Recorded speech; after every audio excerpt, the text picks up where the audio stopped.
Of judicial activism, Mr. Swamy, your 3 minutes, 3 to 4 minutes. First of all, are you going to give me as much time as you gave Mr. I will give you.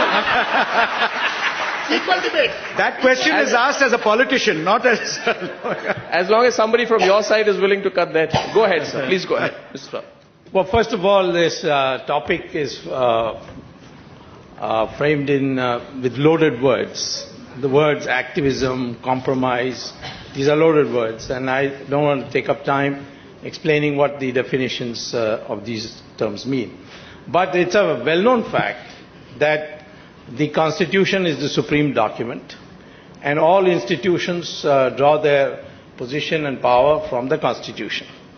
But the judiciary has been given the responsibility to interpret the Constitution.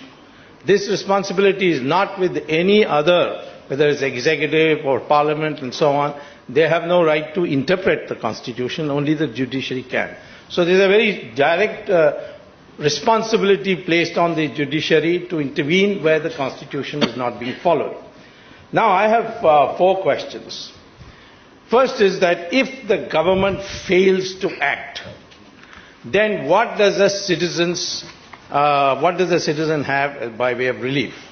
I had filed a petition recently where I had written to the government saying that Ram Setu is an ancient monument and it should be recognized as an ancient monument and declared a national heritage monument.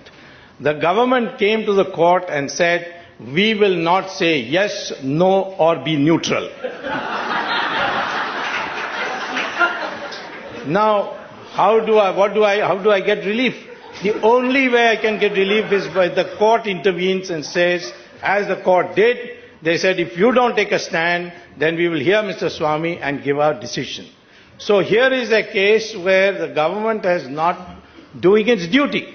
It's not a question of the judiciary impinging on the government's activity. The government has abdicated, and therefore the judiciary has to see that my constitutional rights are protected. Second question, if there is something arbitrary and illegal, how do I rectify it? In the 2G matter which you mentioned, Mr. Raja issued a press release on 10th of January 2008 at 2:45 p.m. in which he said, which the press release said, that those who want licenses should come between 3:30 and 4:30, which is 45 minutes after that, with a demand draft of 1651 crore rupees. Now, I can't get a 1 crore demand draft in 10 days. How can anybody in 45 minutes get 1651 crores? Obviously, that some people had advance information.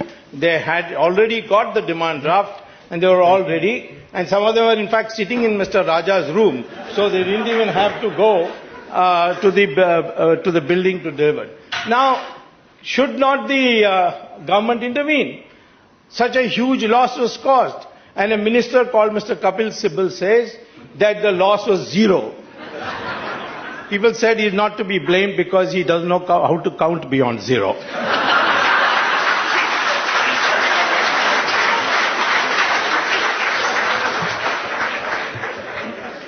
Now, here in Tamil Nadu, the chief minister says my birthday is coming. So 1,451 hardened criminals who are serving life sentence for murder, rape and so on are to be released in celebration of my birthday. Now, either the chief minister has kinship with these 1,451, but he releases it. How do I stop it? I have to go to court and say that my fundamental right has been affected, and the courts have intervened and they are now considering the matter.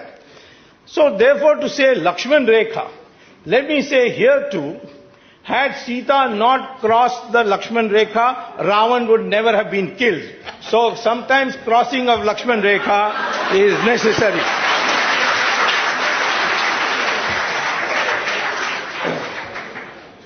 Then there is a question of your rights being denied during the state of emergency, which Mrs. Gandhi proclaimed as a constitutional measure.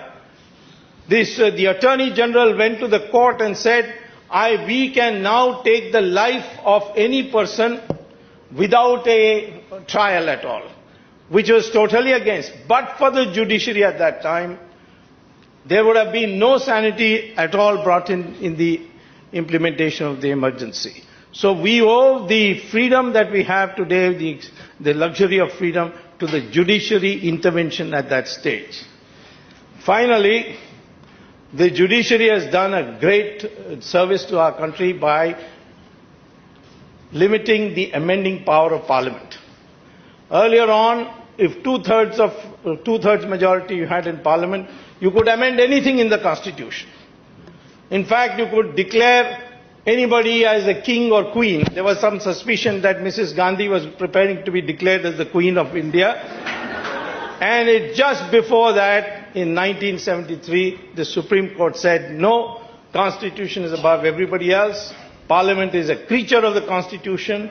Parliament is not supreme. Anyone who says Parliament is supreme is wrong. And that Parliament cannot amend the Constitution beyond its shape. There is a basic structure, and that basic structure has to be maintained. So therefore, if this is what you call as judicial activism, and if this is what you call as compromise, very good, that's what we want. Dr. Subramanian Swamy, it can also be argued that you have used all the examples which you have used today. I can see that you stood up to respond, but all the examples you have used today are merely aberrations, which you are using today to pass a sweeping generalization on the system. Give me an example which is not an aberration. Today, aberration is the rule, normality is the exception. In that case, I take that argument. I take that argument and ask Mr. Kaur.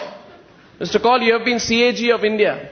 We talk about 2G. Everyone questions the CAG nowadays.